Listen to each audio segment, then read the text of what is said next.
Well, Live for the Pines, episode 95. Tonight we welcome special guest, head coach, athletic coordinator, Brian Randle. How you doing tonight, coach? Not bad, not bad. Thanks for having me on. Appreciate Oh, it. man, thank you for taking the time out of your day to do this. I know it's a busy schedule. I know you're preparing for around 4 games, so, your time's limited. And I thank you for taking the time to come on for Live for the Pines and let us get to cover what we do. Yes, sir. So, coach, let's talk about you. We're gonna start from the start. It's your first time coming live for the Pines. Who are you? Where are you at? What's all going on with you? Man, just the hard worker. It's funny. I've been in the business 23 years now. I've been a head coach. This is my 10th season as a head coach. I cut my teeth at A. Taylor. Spent 11 years at A. Taylor, where I got my first head coaching job. Mary Williams, God bless her, she took a chance on me, and we had quite a bit of success there. We left there, went to Katy, May Creek for a year, and then Randle happened. The opportunity to go to Randle. My dad ended up retiring. They named a school after him, and it's kind of a neat situation. You know what I mean? It's one of those situations. It's kind of you just feel blessed to be a part of, and I'll forever be grateful to Lamar Consolidated, John Montalago, and Dr. Nivens for allowing me this opportunity, to sit in this chair, and Nikki Nelson as well. They put me in the chair, and all we've done is work hard and win football games, and did everything we did to honor them and to let them know they made the right decision. Was it the first state championship or the second state championship? They did the interview with you and they talked about the naming of the school behind your dad and all that. It's the first one.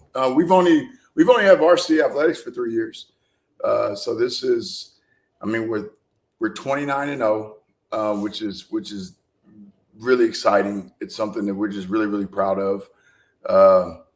We went 11-2. Well, actually, our very first year, coach, we went 4-6, but we were 9th and 10th graders, and then we turn around and we go 11-2, 16-0, and right now we're sitting at 13-0. And we're rolling, feeling pretty good going into this next game against Iowa Colony. So, you talk about, starting off, 9th and 10th graders and all that, but, you had some instant success. And what did y'all do as a program, as a staff, administrators and all that? What did y'all do to build the culture to building a winning program? Well, you just put your head down. You put your head down and work. And here's the thing.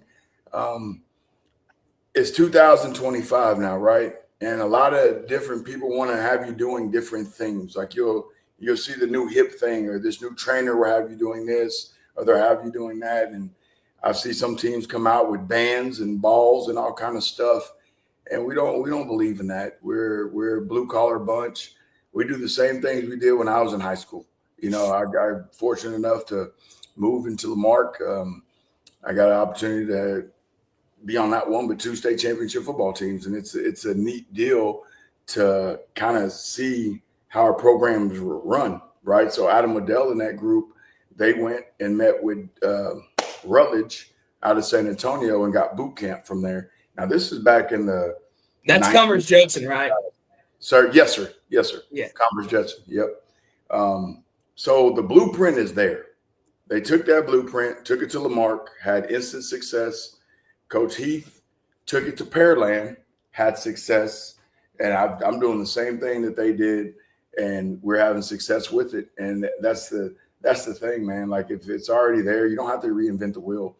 The issue is you have to be strong enough in that chair, though, not to listen to the noise, because you're going to have all kind of trainers and people telling you, oh, you don't need to be doing this and you don't need to be doing that, and there's a better way to do it. Well, it might be a better way to do it, but this is how we do it, and that's the one thing I think that really helped us be successful, that in hiring good people. I had the opportunity to hire some really, really good people. My building principal, Mr. Montalago, allowed me to hire good people. When you get good human beings, and when I say good human beings, I mean quality people like Brooks Hack, Coach Rambo, Chris White, Jalen LeVege. I can name guys for days, right? Like my whole little crew. they were all solid humans that opened up the building with me, and kind of left Katie to go on this journey with us. And you leave, heck, I took a $10,000 pay cut to come to Randle High School.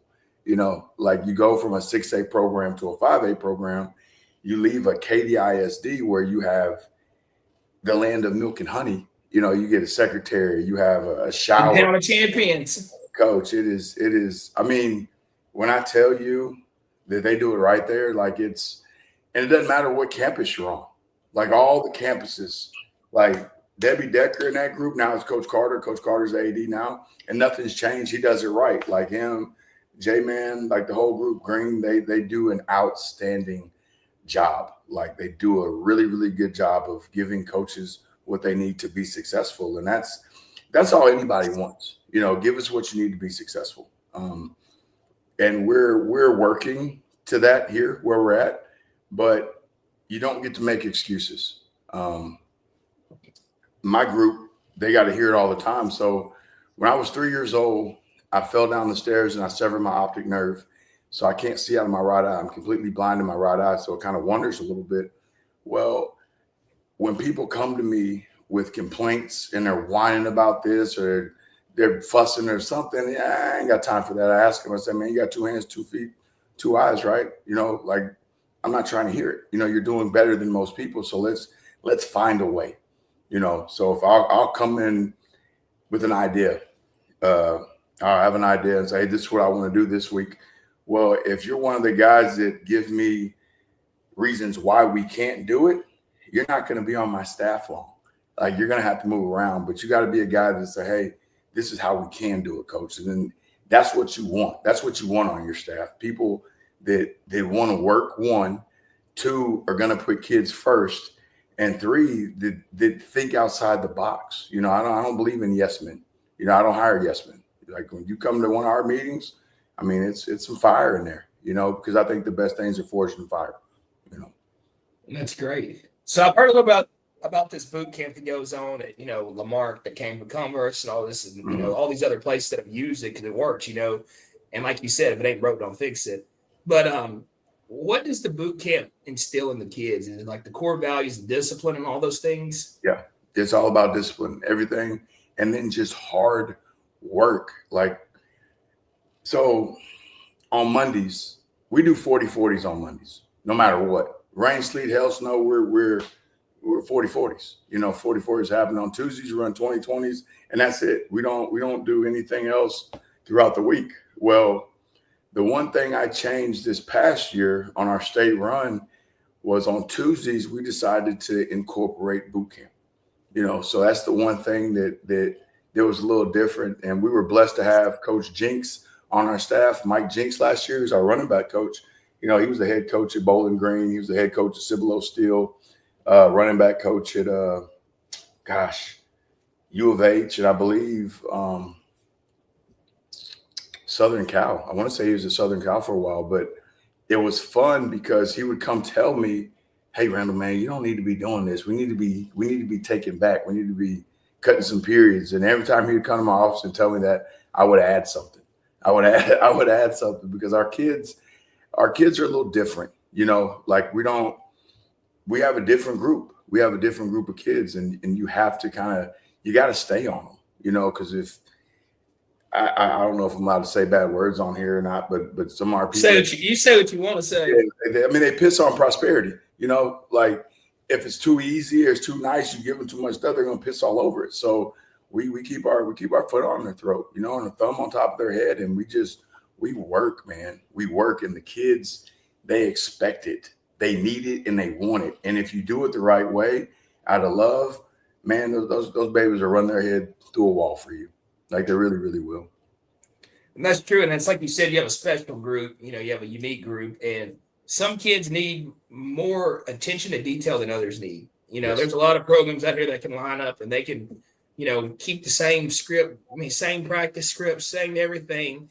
And their kids don't turn an eye to it. They'll never cheat it. Right. And then there's some groups of kids where I have to push them to their limits to get the best out of them. Absolutely. And it seems like that's what you're doing because it works for your kids, and I think it's a lot it's a unique thing. It's kind of like Lufkin. Like if you give our kids a little, they'll take more. Coach. Yeah. And,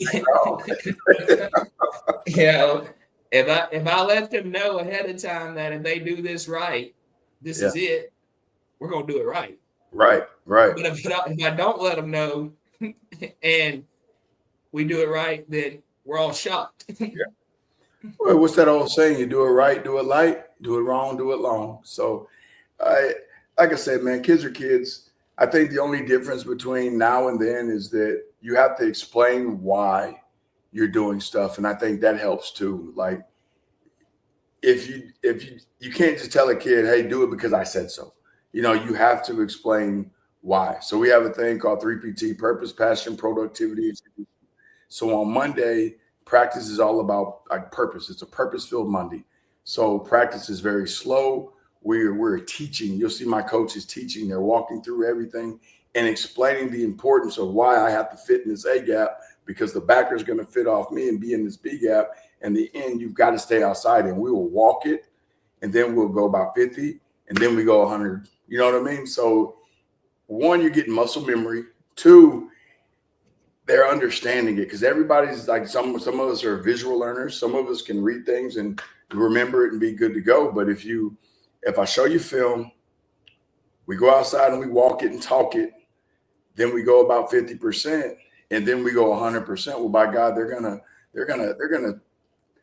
gonna ever be 100% correct, coach. You know what I mean? That's my group, baby. They just won't. But we will limit our mistakes. And when you get athletic kids playing fast, you got a problem.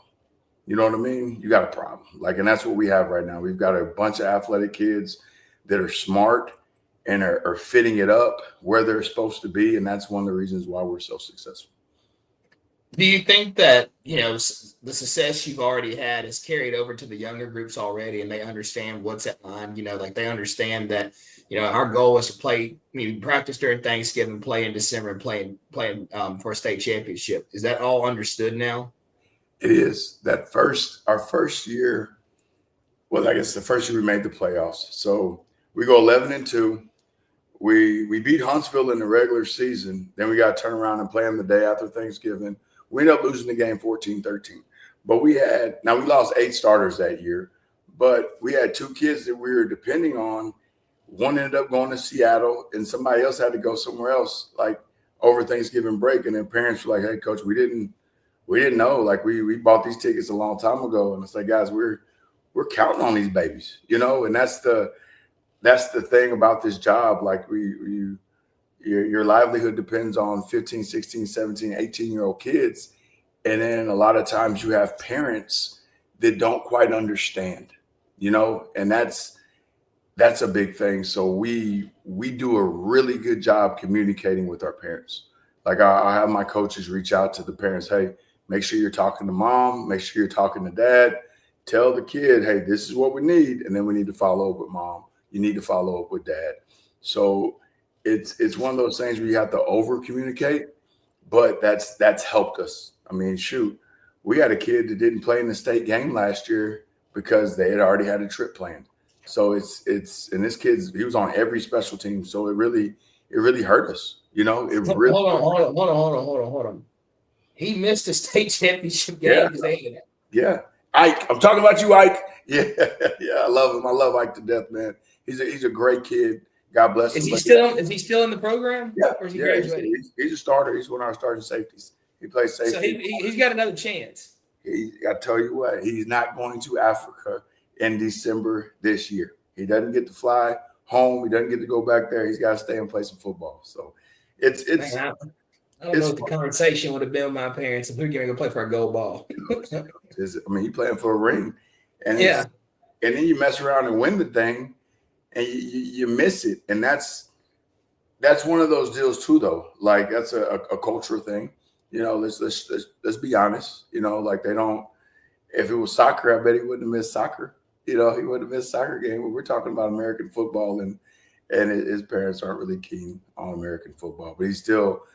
Mom and dad are great people. He's a great kid. You love him to death. But we still tease him all the time. Like we break, like, Ike, you gonna be there? Coach, I'm gonna be there. I'm gonna be there. So we always we really give him a hard time on it. But it's all love.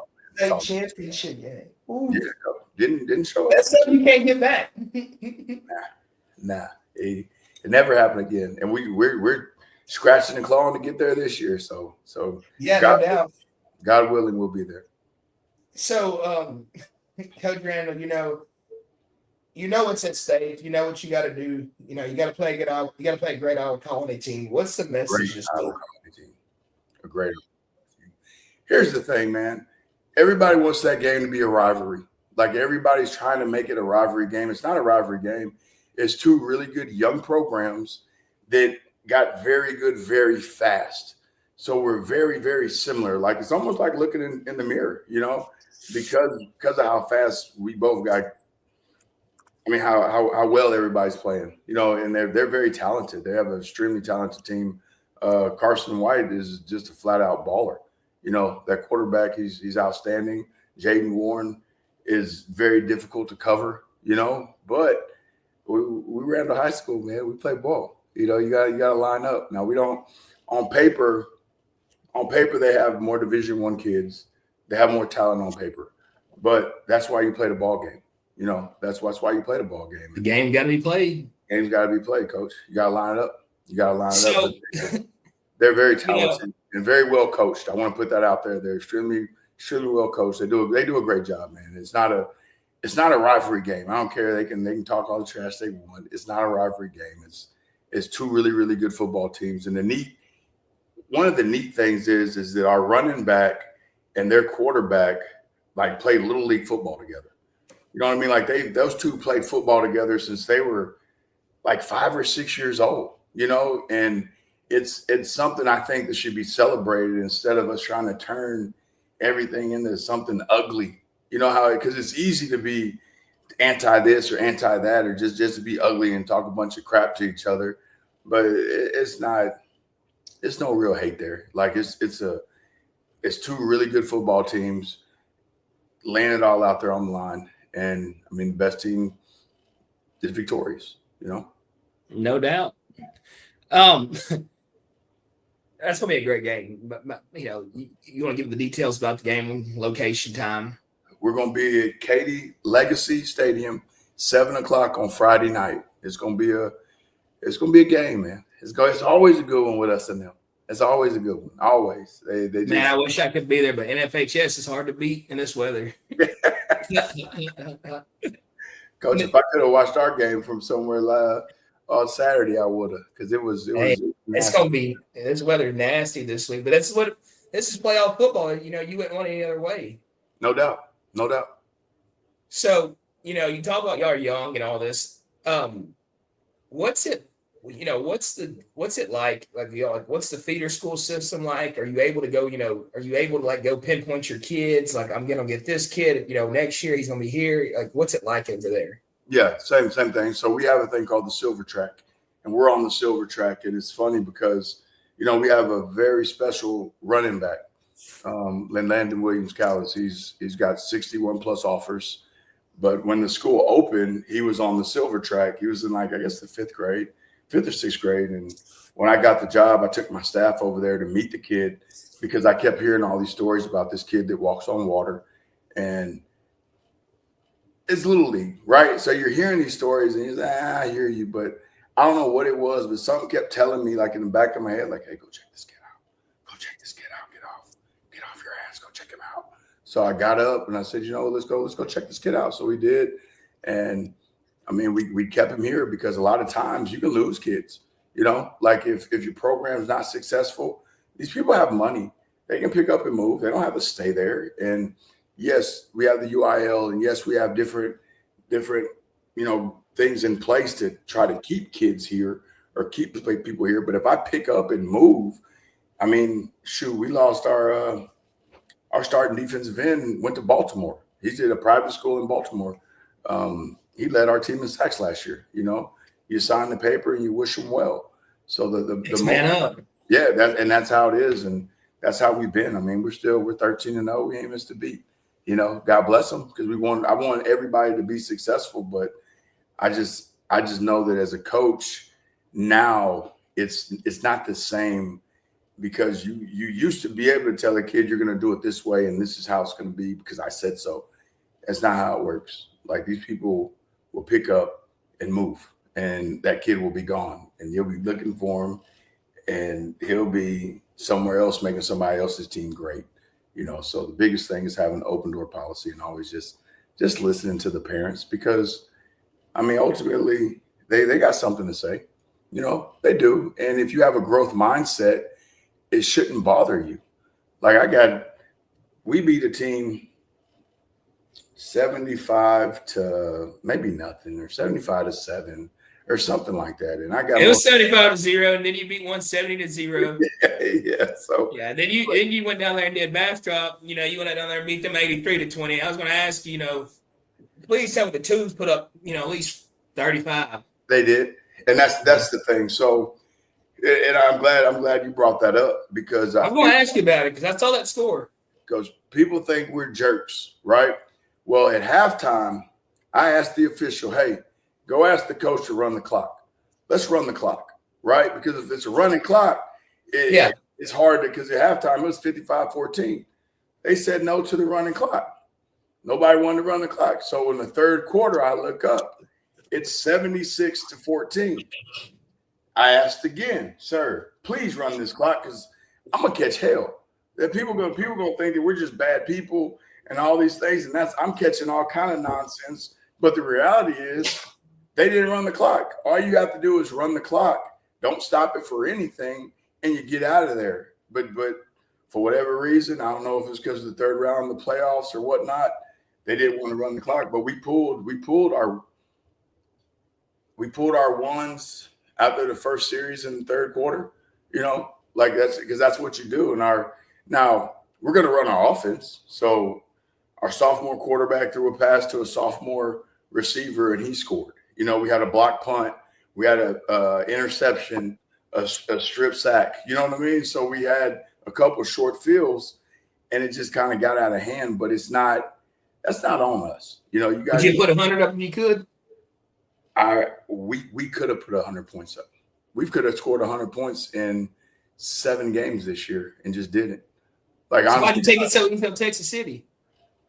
We didn't take it easy on Texas City. They had something for us, coach. Shit, we didn't. That D-line was something else. They had just got this kid eligible, man. Big old joker came from the north side of Houston. It was his first game playing, and we still haven't blocked that kid. Like, they're huge. Texas City is huge, and we could not. When I tell you we couldn't get going, we couldn't move them. Now, I mean, eventually Landon broke one, and it kind of loosened up some things. But when I tell you Texas City did an outstanding job, but we're going to be everybody's Super Bowl. We're Randle High School. We're the defending state champions. That's part of it. We're going to be everybody's Super Bowl, coach. Man, I don't know how I feel. You beat me 83-20. I don't think you'd be sitting on live for the Pines. Right. Well, it's not my fault. No, I'm just messing with you, man. Yeah. Well, but I'm telling you, and it's not fair to us, because you got people out here. I got an email, and I do a thing called the Morning Minute, and it's like 60 seconds of just positive, anything positive, because there's enough negative in the world. You know what I mean? We got enough of that, so we need some type of positivity. So it's just 60 seconds of anything positive. I have different people come talk to me and stuff. Well, I haven't done it yet, but I'm going to do it, because I got an email. The guy called me. He's like, "Man, you're a real asshole for running up the score." Big asshole, right? And we didn't deserve that, because one, our twos, they go through boot camp. Yeah, they need your shine too. They were scouting. They put in work as well, right? So for me to be getting called names, I felt it was kind of cheap. I was like, man, that's pretty terrible. But I mean, it is what it is at the end of the day, because they don't get it. And if you're not in it, you're not going to understand. I had a newspaper clipping, and I lost it in my last move, that it said Katie does his damage in the first quarter. It was 41-0. We played them on ESPN2. I was at Ailey Taylor. I was the defensive coordinator and assistant head coach, at A. Lee Taylor. Jody Jordan was my head coach. And I'll never forget this because he kept trying to talk to me on the sideline, right? Well, I'm running from him because this is Jody. This is me. I'm coming over here and he's coming and I'm trying to get away from him. He says, hey. And he needs to do his hand like this. And he's from East Texas, so he's got a real Southern, hey, Ryan, where you going? Talk to me, right? It's funny because, hey, man, the camera is following you. Stop talking to me. Like, because the camera's going to follow the head coach. Well, I want to hide under the turf because we've given up. I'm the defense coordinator. We've given up 41 points in the first half. But now that's Rodney Anderson and that group. Like they had a very talented football team, But I learned so much from that loss. on how to keep games closer, how to eat up the clock a little bit, wait till 5 seconds before you snap it. Like there's so many different things you can do when Hales build champions. Coach, you learn from it, but you have to have a growth mindset. And it's not fair for them to be upset with us. But at the end of the day, I mean, I'm about Randle High School and my community and the people I serve. So I'm not gonna not let my young quarterback not throw any passes because we're up 63 to whatever. Like he still has to get his reps because guess what? Tyler's getting ready to graduate. Brady's the next man up. So if Brady doesn't have any varsity snaps, actually throwing the ball, what are we doing? Like it's not the YMCA, So what do you tell your kids, when, as the playoffs go on, the games get harder. Nobody that's playing football in December does not deserve to be there. Right. What do you tell your kids when things aren't going right early in the game, when they're so used to having success so early? How do you keep them motivated and focused on, full 4 quarters? Oh, you just gotta, you've gotta, I mean, as the head coach, I got to study the ship, right? I got to study the ship. You're gonna always have some waves. We're down 21-0 with 6 minutes left in the first quarter against Iowa Colony. 21-0, and we never flinched. We said, hey, let's just calm down, play football, because we had turned the ball over 3 times. And once we calm down, breathe, center yourself, and get back to work, and we'll be fine. We will scratch and claw our way out of this hole like we did, But the kids got to understand that they got to be able to look at you and know, like, hey, man, like coach believes in us. He's not going to doubt us, and we're gonna work hard for him because he's going to work hard for us because we're truly a family, And that's the one thing that I think is unique about Randle High School is that we really are a family. Like every last one of us, between the coaches and the kiddos, like we all truly care about each other, man. That's great. Well, Coach Randle, like I told you, I'm not going to keep you long. I'd love to have you back on next week and talk about the big game and get ready for round 5. That God big will. game. You got to take care of business. Yeah. We ain't gonna jump the gun or nothing, but the goal is gonna take care of business, and we know this next game is gonna be a track meet. I had the pleasure to watch the game earlier in the season when y'all played, and got to see the track meet earlier. But we know it's coming. We know what we know it's gonna be a good ball game, and I know you got the guys prepared. And like you said, I would hate to see what boot camp looks like tomorrow. I don't want to be there. It's supposed to be cold again, and I'm gonna be in my office, probably have the heater on, and I'm gonna be thinking about them guys out there on that field, man. I can only imagine what that's gonna be like, But if it ain't broke, don't fix it. Keep the same plan, keep the same program. No doubt, and that's it, Coach. There's no need to reinvent the wheel. What I'm gonna reinvent the wheel for? Pick up the phone and call somebody that's done it. Pick up like when we got the job, we went and saw. I went to Dickinson. I went to Katy, visited with Coach Joseph. I went to Klein Kane, visited with my guy out there. We sat out there because they had just opened up a school and they went about 3 rounds, 2 rounds, 3 rounds, stuff like that. And I mean, they just opened up brand new schools and we're having a lot of success. So you always want to go out there, and the good book says you can learn from an ant. So don't be so, I guess, hard-headed to where you don't truly. You got a staff for a reason. Use your staff. Like talk to your guys and let your guys have a say so. Like That's even in the real world. Say again? That even goes for the real world. Yeah. Well, I mean, seriously though. Yeah, like I see it all the time. Is I'm not gonna get into detail on that, but I know I know what you mean. You sometimes one man can't do it all by himself. You got to have a team around you. You got to be able to depend on other people and have trust in other people. And I think that's where a lot of people go away from what they've been doing, and they think they can fix the problem by themselves. And you forget about you hired the staff to do this with you. And I think you see that not only in coaching. That's an everyday walk of life. Yeah, no, I agree. I think you should all have a round table. I don't like square tables. We don't have a round table, but we turn it into a U, and I sit amongst my guys because I think in your meeting room, everybody needs to have skin in the game. Just like you just said, in the real world, whatever business you're doing, everybody has to have skin in the game, because if they don't, they're going to sit back and sit on their hands and let you fail. Wow, that was his idea. That wasn't my idea. And that's not, I mean, that's not a team. That's not a team. So you got to lean on your staff. And I want to say publicly, I'm proud of Coach Phil Wilson. He's done an outstanding job. He's my new OC. We lost Coach Hill and Coach Hack last year. They got head jobs. One's at Fulsher, one's at Memorial, doing outstanding. Coach Wilson came in. He had big shoes to fill, and he's scoring a lot of points. Him and Coach Towery and the rest of the offensive staff, like they're doing an outstanding job. And defensively, we're going to always be good defensively. Tip my hat to Coach Rambo and my defensive staff. They do an outstanding job. Outstanding job. Coach Randle, we wish y'all nothing but the best this week. We will be tuned in from NFHS. I will not be in attendance. I'd love to be there, but it's a Friday game too, right?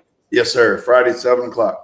See, I wouldn't even make it, man. By the time I left off, because I can get on 59, it'd be too late. Yeah. But I'm going to be at home in time to turn it on and be tuned in. I'll have it on TV for sure. Support you guys. Wish y'all nothing but the best. Like I said, look forward to having you back on live for the pod. I thank you for taking the time out of your day to come on here. I know it's late. It's 9:17. It's a lot of other stuff you'd rather be doing. I know Monday Night Football and everything else is on. But I thank you for doing this. Wish y'all nothing but the best. Before we go, I want to give a big shout out to our guys at Zilker Belts. Use discount code PINES936 for online orders.